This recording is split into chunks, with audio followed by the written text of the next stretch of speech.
Hey everyone, it's Laura with Pampered Chef. So tonight we are having skillet lasagna. What is that, you may ask? Early on in our marriage, I discovered that Doug made amazing lasagna.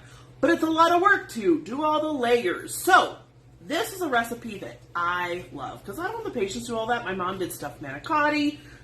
So tedious, but very yummy. But I didn't want to do all that work. So let me show you. Right here is in our skillet back here. I'll show you this step here. Right now we have noodles bubbling. I'll show you that here. We're going to mix up. We have mozzarella cheese, we have Parmesan cheese, and we have ricotta cheese. Now, some of you Midwesterners may think that ricotta can be substituted for cottage cheese. True Italians will cry on your behalf. That is not real. However, I do understand that cottage cheese can be a little bit less expensive. For me, it's a texture thing. I can't stand it. So, we have the 3 cheeses right here. So now we're going to add in a couple of seasonings. Now, you can use fresh, but I don't have a whole lot of, some of the fresh seasonings that I have.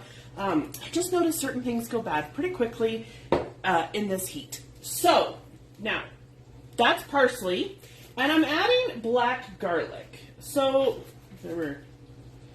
sorry, let's try that again. Okay, we're going to add black garlic. And this is going to add a really unique flavor. So we're going to mix all this up, okay? Mozzarella, Parmesan. And the Parmesan is my own blend. It's a Parmesan Asiago Romano that I grate myself. And then I put it in mason jars or whatever brand and keep it in the fridge. I add a little bit of cornstarch to prevent that clumping, but I like mine a little bit better. Okay, I like mine a whole lot better, but that's okay. All right, so over here in our skillet, I'm going to show you what I've done. So this is lazy lasagna. So I already cooked the meat. I did that first. Then you add water and your sauce to your skillet so that the water, obviously you can tell, has been soaked up by the noodles. So we're going to, I'm just scraping up some of the stuff from the bottom I can feel like I've been letting it cook a little too long. It's caramelized flavor in our house, not burnt, just caramelized flavor, okay? There's a difference, all right? So we're going to turn that down. Now, I'm not going to add all this meat. This is 2 pounds of hamburger meat and 2 pounds of sausage. I'm not adding all this, but I wanted to cook it all because then I'll add about half. The other half I will freeze, so for another meal.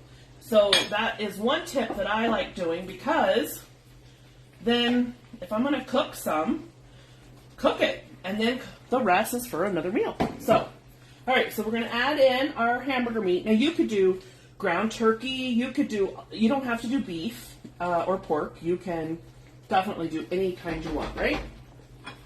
Okay, now we're going to add our cheeses. We're going to dollop them right on top. And then they're going to melt. We're going to put the lid on because now we just want it to simmer. Literally, you guys, it was very fast, okay? It actually took, the longest part was cooking the meat. And that's just because I did so much. But this is one of the best ways to make a lasagna-style dish and not even when you need a fast meal, okay? Now, I'm going to turn it down. I'm going to put that lid on, and I'm going to let it do its thing. And that is skillet lasagna. It's so easy. And honestly, even in the heat or cold, well, lasagna is good at any time of year, but it's that easy. So you can text me. I will definitely share this recipe. It's so easy. I can't wait for you to try it. Oh, and you can add a jalapeno to give it some spice and call it a zesty skillet lasagna. Just saying, zesty and sassy are always the best way. Bye.